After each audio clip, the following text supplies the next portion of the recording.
idea is always do your best. This is the 4th week of the 4 Agreements. Such a great book. If you haven't gotten the book yet, you know, we have a way of sending you a free book. Bonnie Schultz has an amazing little ministry where if you give me your address, she'll send you a book, which is so great. And since we've done the series for the last 4 weeks, I think she's sent out like 20 books to people. So she's doing her best for sure in, you know, her little ministry.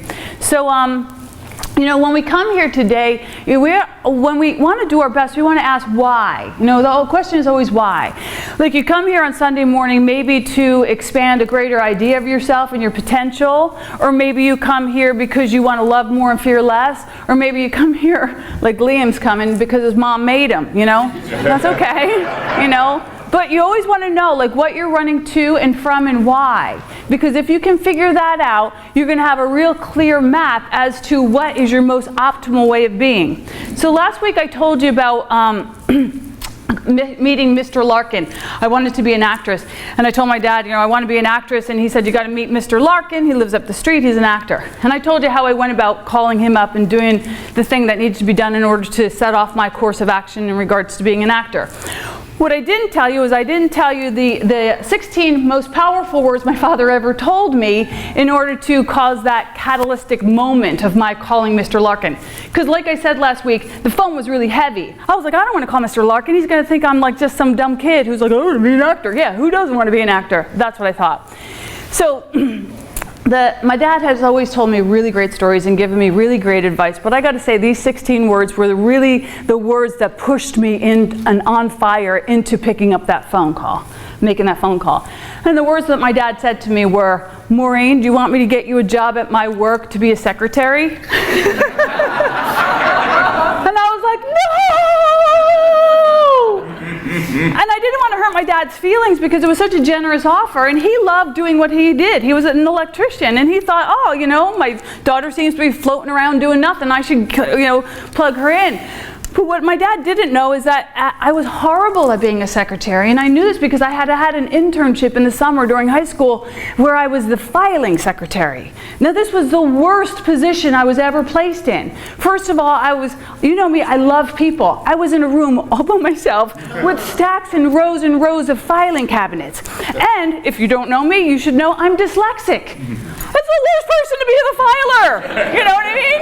I like to say I'm dyslexic because B's and D's are really hard for us to do when you're dyslexic, right? Dyslexic is the dumbest word for dyslexics, you know? Then there's a Y in there. It's like, why is there a Y in a dyslexic word? Like that has all these other rules on it that we don't even know about. I mean, it's horrible. We should say that, you know, anyhow, I won't go into that, but I was dyslexic. So even if I could do my best at that job, I was still probably the worst person for it. I had no chance of being the best person because I didn't have the strong cards for it. So that caused me to pick up the phone and call Mr. Larkin and say, Mr. Larkin, I really want to be an actor. And Mr. Larkin gave me some advice. He said, you know, you got to work on the love and the law. He said, you got to go take classes, and then you got to read this newspaper that actors read.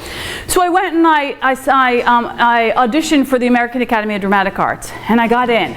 And then I started reading this newspaper, you know, how to be an actor, you know, and what jobs were there for actors.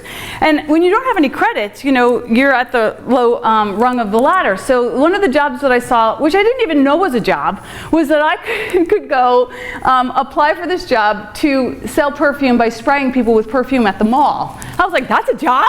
I could totally do that. If you know me, you know I love perfume. I love it. I love when people smell good. When we went down to the march 2 weeks ago, we're walking to the crowd and everyone's like, oh, everyone's so beautiful and everyone's so nice and the weather's so nice. And I'm like, yeah, and everyone smells good. Like everyone smells good. I so appreciate that. So I go to audition for this job, right? And it's me and about 10 other girls. We get into this room. They're not telling us what the perfume is. But when I tell you that when you start to move in the direction of your dreams, the world will show up with synchronicities and signs. So I'm sitting in this room finally saying, you know, I don't want to be a secretary, I don't want to be a waitress, I want to be an actress. I don't know how to do it, but I'm going to show up to this little first rung of the ladder.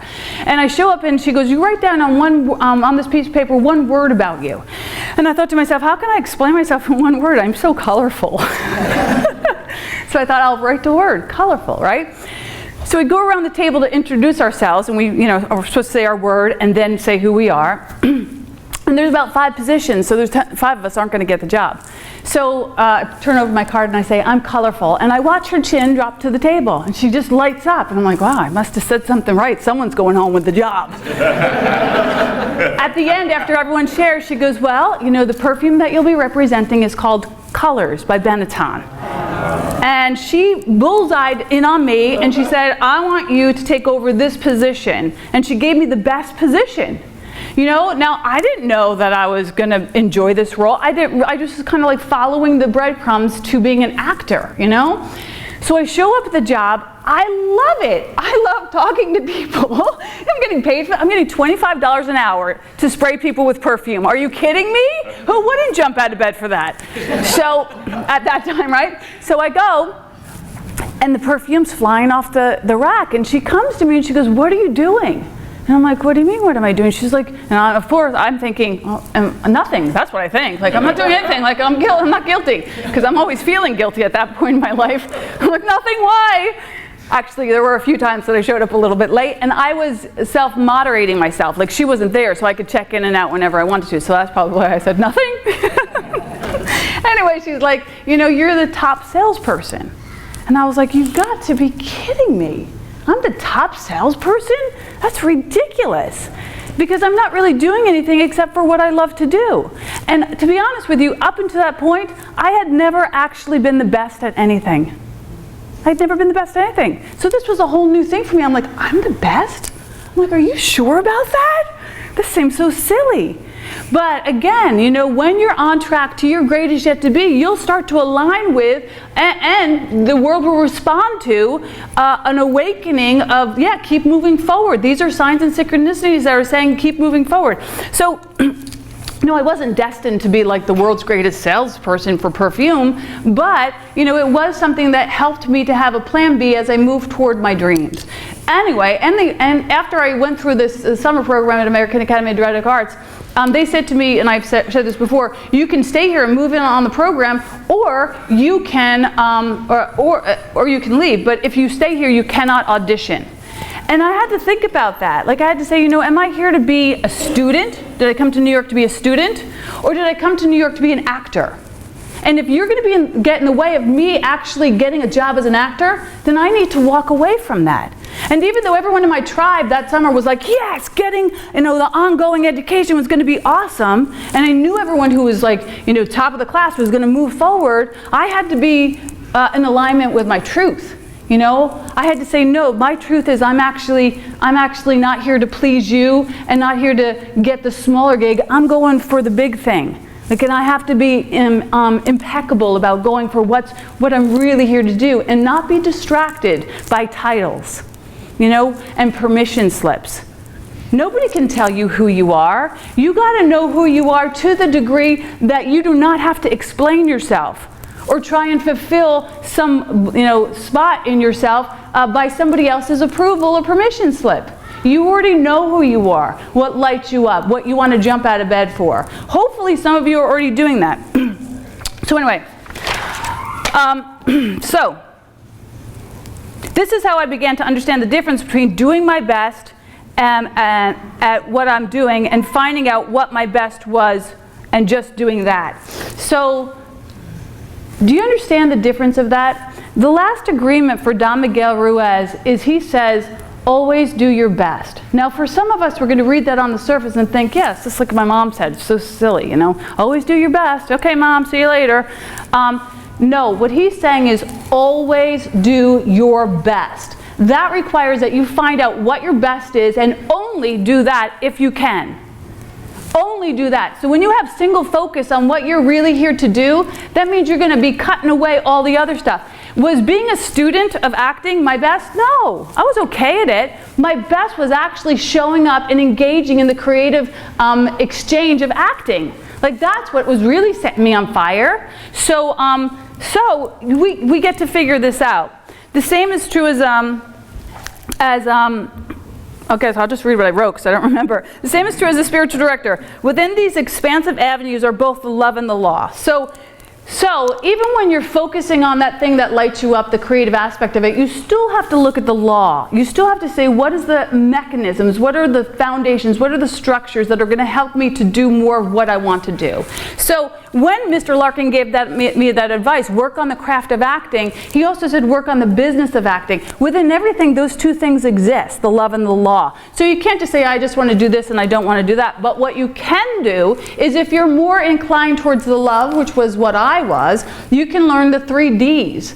Delegate, drop it, or do it differently. We talked about this at Tribe. Drop it, delegate it, or do it differently. And what does that mean? You know, well, if there's something that is really not within your wheelhouse, can you drop it and still move forward and not have that be something that impedes you from getting to your dream? Can you just drop it? You know, there's probably 10 things on your list that you do right now that you're not supposed to be doing, and you're just doing it because you thought it's the right thing to do and everybody else does it. Can you think differently and say, no, we don't have to do it that way. I can choose outside of the short menu and I can drop it. So think about, what are the things that you're willing to just drop, you know? Watching, you know, being on Facebook for hours, watching, you know, TV that doesn't serve you, you know, doing certain habits that are just like, if you really want to be a hot knife through butter, you kind of have to eliminate some of those things. I'm not going to tell you what they are. You know what they are. You know, delegate it. Is there somebody in your circle that loves to do the thing that you hate to do? Is there a way that you can barter with them and say, you know what? The other day I was doing this document for SpeakEasy. You know, just writing down what the roles are that are that people do here, maybe what the responsibilities are underneath those roles, and then maybe who's on the team for that particular role, media, you know, fellowship. Just kind of give us an overview of what we're looking at and how we can support each other and not getting burnt out. Sitting down and writing that document, oh my God. I was like, oh, Melissa, let me get through this document. Finally, I was like, you know what? Other people know what they do here. Why don't I just include the board and say, hey, you guys, you know what your role is. Like, can you fill in? You can tell me what you do, you know?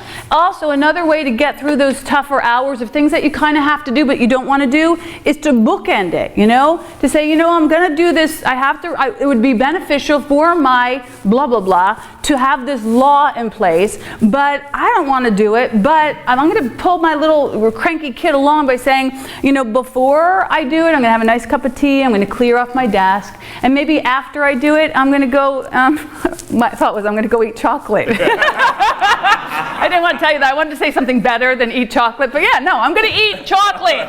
Mounds of it. Thank you very much. Or whatever that might represent for you. It might be a walk, it might be call a friend, you know, whatever it is for you. So getting clear on your best is going to be the difference between moving forward in a peaceful, purposeful, and prosperous way, or moving forward in pain. That's the difference. Getting to really get clear about who you are, what you're here to do, and what your gifts are going to be the difference between just floating around like many of us live lives where we're just, you know, floating around and getting dragged here and there by other people's agendas. Like we haven't really gotten clear on where we're going and how we intend to get there. And so that's going to be the difference in making your life feel shiny and purposeful, or making your life feel like, oh, why am I here again? You know? We want to kind of eradicate that by taking responsibility for it. I like to say that if you were going to God's birthday party and you could only bring one gift, what would you bring? Like, what is your awesome gift that you bring to God's birthday party? You know, I was sitting with Jim the other day and we were talking, and he's like, you know, and sometimes you might not know your gift, so it's good to talk to your friends and say, what do you think my gift is? Because I might have a blind spot around it. And he was saying that, Maureen, I think one of your gifts is that you can take a story and give us another way of looking at it. You know, I was like, oh yeah, I wouldn't have maybe valued that gift, because many of your gifts you're going to think, well, doesn't everyone do that? You know, I remember when I was, you know, an actor, I was doing some comedy stuff, and my brother was really funny, and I was like, you should be an actor. And he's like, I don't want to be an actor. I'm like, what do you mean you don't want to be an actor? Everyone wants to be an actor. So we have blind spots around, what we think is easy for other people. Selling perfume, like, is that really that hard? But for some people it is. It's just not in their wheelhouse of genius. So we get to not make assumptions that our gifts aren't really, really valuable. Your gifts are so valuable. They're the ones that God gave you to return to God at his birthday party or her birthday party. Anywho, their birthday party. They're conjoined twins.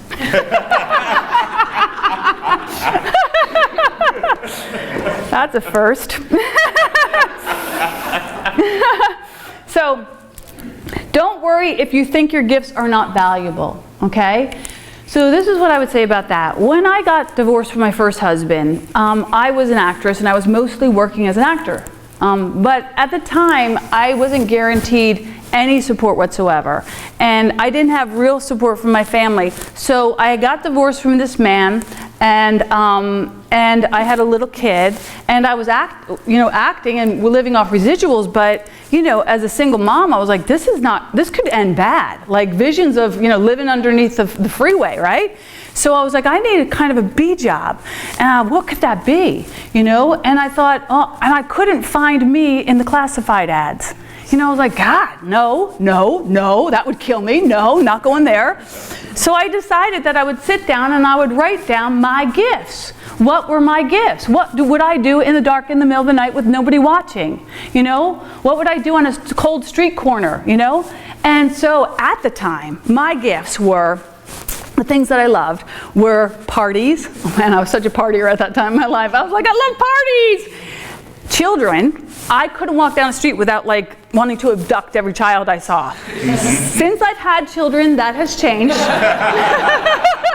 But at the time, I was like crazy. You had to kind of, I think I frightened many a mother. I was like, oh my God, with your baby. So I still have that, but not as much. Babies and acting. So those were the top three on my list, and I was like, party, children acting, party, children acting, party, children acting. Thinking that over and over and thinking, what can I do with that? So I started a company where I did children's parties. And I showed up in character as Cinderella or Snow White or Pocahontas. And I basically did the entertaining portion of it, and I ended up, creating a huge business that when I was done with it, I was able to give it to some other actors. And I just gifted them all of the costumes and all of the piñatas and all of it because I was done with it. But it was for the time that it served me. I could go out on auditions and work all during the week as an actor, and during the weekend I could get 5 gigs, and it supported me as a single mom, and I loved it. You know what I mean? It was something that I loved to do. Now, that doesn't mean that everybody would love it, and I found this out the hard way with my husband Will.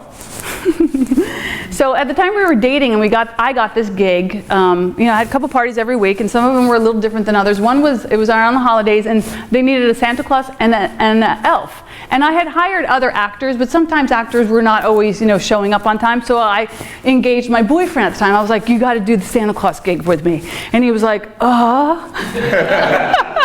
And I was like, come on, it's just like the role of a lifetime. You're going to be awesome, We go down to Manhattan Beach. It's hotter than hell, Christmas time in California. And I'm dressed up as an elf, and he's dressed up as Santa. And we get into the party, and, I'm, making the gifts, and all the kids are like, Santa, it's all good. And Will's like, and I'm like, you got to be kidding me. And I'm going up to him, I'm like, be jolly! Literally, this is what I said to him. And the more I gave him the evil eye, the more he closed down. And I was like, you are ruining Christmas for everyone. You know what I mean? He just this was not for him. If you cast the wrong person in the wrong role, you're going to get the wrong outcome. You really got to respect each other's truths. And I was trying to push him into my agenda. He was fired after that gig. But not before we walked out on the street, Santa and the elf, walked through this hot, beautiful neighborhood, and I'm screaming at him. That was the role of a lifetime! How come you screwed that up? I can't believe it! And I saw people peeking through their shades, and I'm like, oh my God, I'm that person. I'm dressed as an elf screaming at Santa in the middle of the street. It's like my life has become this. So, so just because it's true for you doesn't mean it's true for everyone else. Like, you have specific gifts that are specifically designed for you. So I wanted to bring that up because last week we sent around the volunteer sheet for, hey, who wants to help out with fellowship? I was thinking we'd get 2 people a week to sign up. We got 8 people a week to sign up to help deliver cookies or put out the coffee or whatever. Now, that's awesome, but what I know is if we got somebody who can do websites and they're serving cookies, it's going to feel painful. And it's also a stupid use of their time. You know what I mean? So what I'm going to ask you this week is to figure out what you do best in regards to this community and see what gifts you're going to bring to this community.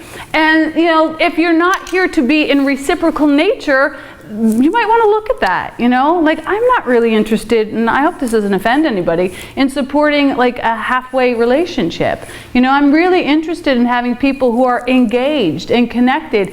And because I know that as much as you get here, what's going to really catapult you into your higher good is what you give.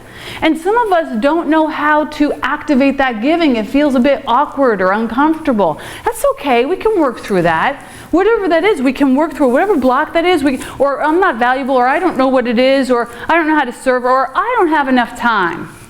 Yeah, okay. Keep claiming that one, and you will get what you argue for. You know what I mean? We're pulled by fear and pushed by love. So if we're pushed by love and if we're if we're pulled by love and pushed by fear. So if we're pulled by love, and it's easier to be pulled by love, then it's really beneficial to know what do we love and let that pull us forward. You know, because it's very uncomfortable to be pushed.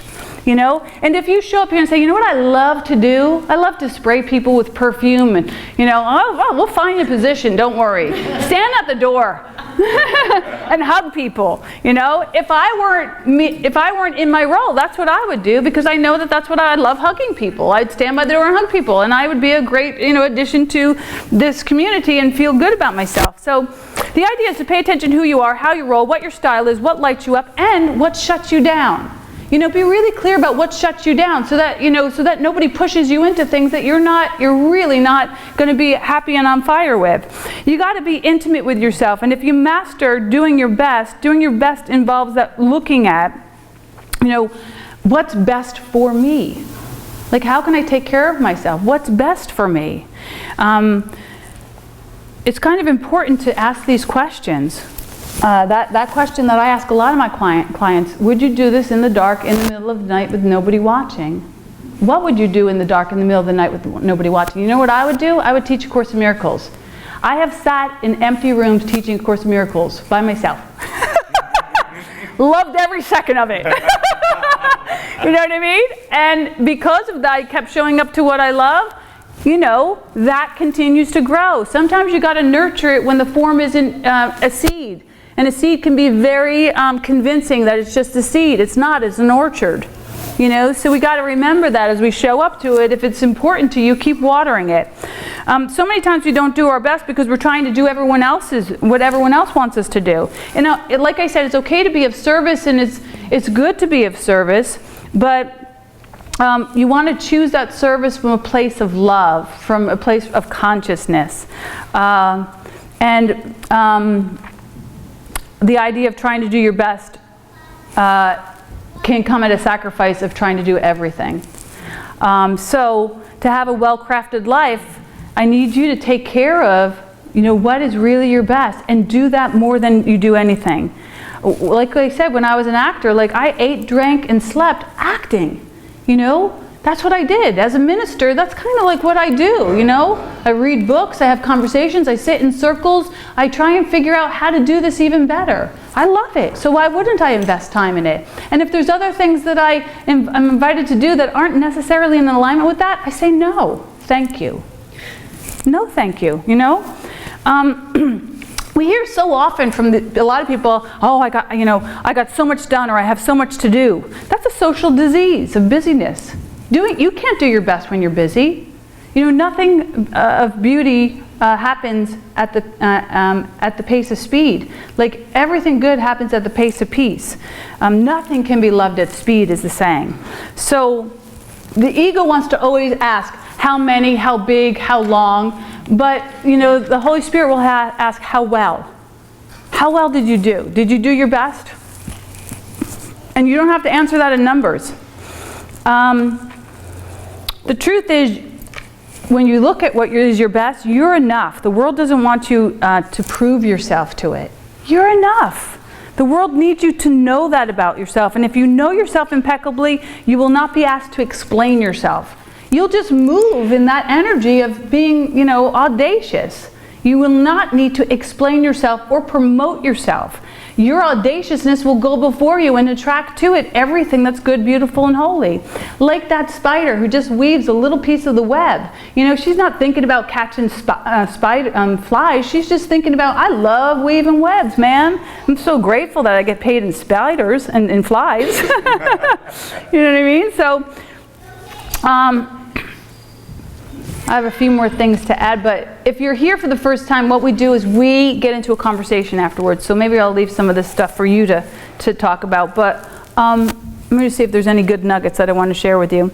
Our life is, the masterpiece of our life isn't done in broad strokes. It's done in the little details. What you're doing right now consistently. And haste makes waste. And so if you want to make garbage, keep doing everything you're doing even faster. If you want that, you get that, Doing your best is all about the degree of care that you give to your life. And it doesn't mean that you need to do it better than anyone else. If I were to take a hip-hop class, I'm not going to be better than anyone else, probably at all, because I'm very awkward. But I'll show up and do my best, and I'll be at the beginning of that state of being a hip-hop dancer. And it will be beautiful.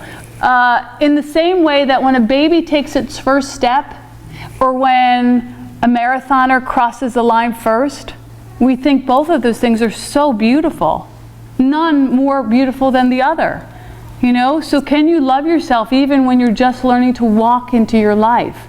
In the same way that you love yourself when you're crossing the finish line and the lights are on you and the crowd is cheering.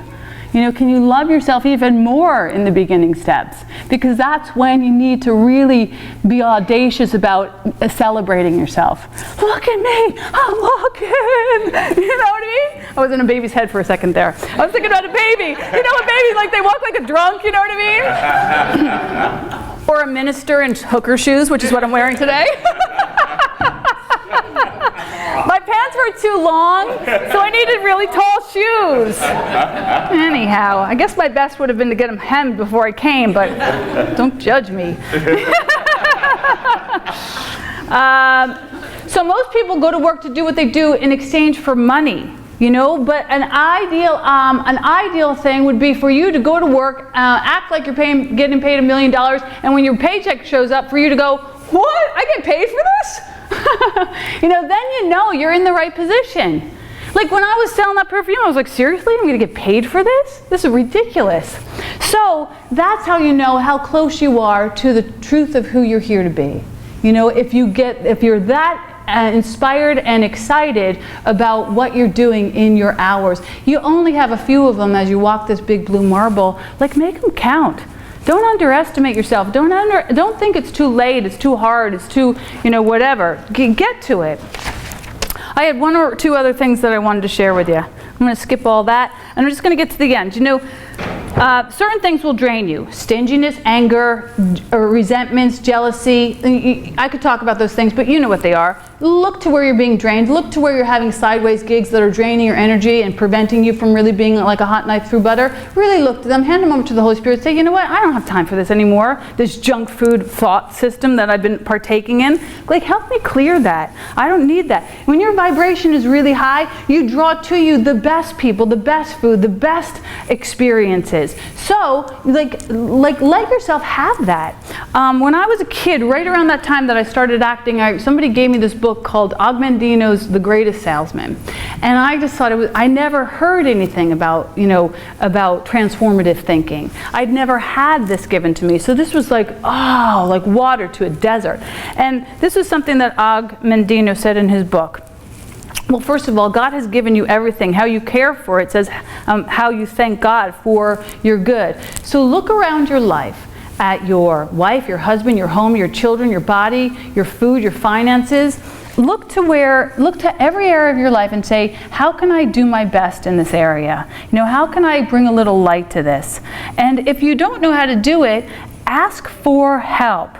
Are you invested in your most optimal outcome that you're willing to ask for help around it?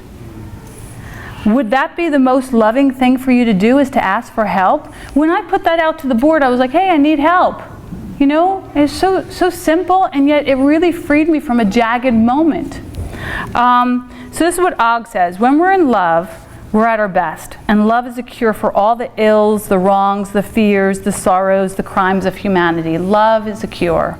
Love is the cure. Doing your best is doing what you love. For love, as love, in love. Love is our superpower. Love gives us the ability to work miracles in our lives and in the lives of others. Actually, Og didn't say that, I did. Isn't that beautiful? I'm reading my own work. This is what Og said. This is what Og said. Og says, to realize true happiness, realize that it lies within you. Waste no time and effort searching for peace and contentment and joy in the world outside. Remember, there's no happiness in having, it's all in getting, but only in giving. So what is the best that you're here to give? Share, reach out, smile, hug. Happiness is the perfume you cannot pour on others without getting a few drops on yourself. I put that in there because of the perfume. Yeah, at the end there. So that is the word. Hey, thanks for watching. If you want more tips and tools on how to be a spiritual vixen, go on over to my website, MaureenMuldoon.com, and you can sign up for my love notes. Until then, I'm Maureen Muldoon, the spiritual vixen, reminding you to love more, fear less, and don't forget to laugh.